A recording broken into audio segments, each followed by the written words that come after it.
Hello, and welcome to our conversations where we help you move up and forward to be the person that you've always wanted to be, right? My name is George. I'm a life and business coach, a Proctor Gallagher Institute consultant at Vula Unlock Consulting. Yeah, welcome to today's episode. Last week we had a topic, don't go there, if you remember. And if you didn't listen to it, I think you better listen to it together with this one here. So we talked about a negative trait then. And the negative trait is making excuses, finding reasonable and perfect excuses every time you don't meet your goals, every time you fail to take action. And we said that it is a habit, and that if you are finding that you are getting great, becoming great and making excuses, then you better listen to this message because it will do you a lot of good. All right. So, I said then that you can change this habit. And so I came across a story yesterday about a young man in the USA who did something that I thought I would share with you because it really does touch on that subject about not you finding excuses even though they are there for the taking. Okay. That young man's name was a guy called Walter Carr. And this story happened some 2 or so years ago, and I understand it was all over in the media. I'd somehow missed it. But if you have heard it before, well, listening to it for a second time. But it's a very inspirational story. So this young man, a young black guy called Walter Carr, he displayed incredible positive mindset by refusing to go there. So the topic today is don't go there, part two. All right, part one was last week. And what do I mean by that? You see, by refusing to give a reasonable and watertight excuse in the face of adversity, he overcame. The excuse was there for the taking, but he did not use it as a crutch. He did not lean on it. He chose instead to face the issue head on. So what happened? Well, the young man lost his job, right? And he and his mom had their home destroyed in a hurricane. So he lost his job, him and his mom lost the house, and they moved to another city. And they needed money for rent, and he looked for a job. At 20 years old, he looked for a job and was fortunate, got interviewed, and was due to start the following day. But his car then broke down, wouldn't move. And so he had moved some 20 miles away, which is 32 kilometers roughly, 32 kilometers away. And so he had a choice. His car has broken down. He has absolutely no money on him.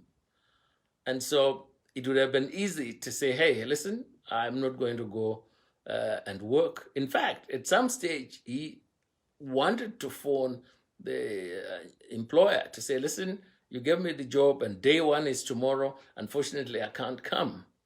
But he thought against that. And he says, listen, I'm young. I'm going to give it a go. So he decided to walk all the way. Set his alarm and left about midnight to walk 32 Ks. And somewhere around 4-ish in the morning, he's tired, but he's giving it a go. His mind is focused on one thing. I'm going to get there and I'm going to do it. I'm going to work and earn an honest living. You got to admire that. Anyway, a policeman then rocks up and asks him what he's doing at that time of the morning. I mean, this is dead of night. Everybody's fast asleep. And here's a young black guy walking on his own. So obviously the policeman said, he found out that, in fact, this is the story. So he drove this young man, or his friend, drove him to the destination where he was going to do this work. And his work was involved household movings. So he gets there a bit early, and policeman explains to the house owner why the young man is there early, etc. And she gets moved by his story, and officer says, listen, you must be tired. Go upstairs, take a rest, and get yourself ready to start. But yeah, he declines the offer and wants to get on with the job. Exemplary, right? Okay, but she gets moved. So she goes on her Facebook page or something, and intending to raise $2,000, which they thought would take care of repairs to the car. Okay, so, well, a number of things then happened, which I'll summarize. First, they then eventually actually managed to raise 90,000, all right, instead of 2,000. And of that amount, the young man at 20, right, gives 25,000 to an education foundation. I think it's the Birmingham Education Foundation. He gave because he'd been through that system, and he gave back. You know, I've always talked about on this program the value of giving back, and he did that at 20, right? But not only, the story doesn't end there. Apparently, his new employer, because this was day one, right? So his new employer hears the story and drives to this place and gives this young man, Walter, his car. So now he has a car to use up and down, because obviously he's been exemplary. And of course, as I've said earlier, he was driven the last few miles to the destination. But for me, the point was, he could so easily have said, I cannot do it.